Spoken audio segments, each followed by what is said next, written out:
Sä mietit, haluuks viel jatkaa.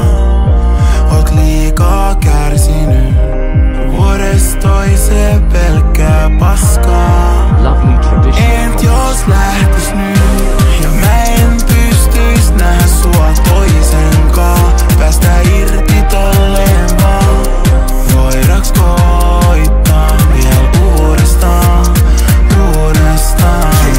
Anteeksi, musta ei nyt taas kauan ollut tähän. Mun pitää olla yksi hetki ja kasvaa vähän. Vaik haluisinkin, niin me ei nyt voida nähdä. Mut mulla on ollut jo niitä hetkiä, kun kaipaan ystävää. Se silti parempi näin, vaik olo onkin sekavaa. Low-key mä tiesin, että täs käy näin, niin ei ole saanut venata. En mä voi me nyt muuttaa, mut voi mä virheitä katuu. Tuntuu, et kaikki tää paska on muille virheet ja satu. Ja mä uskon, et sattuu, koska kuuluukin sattua.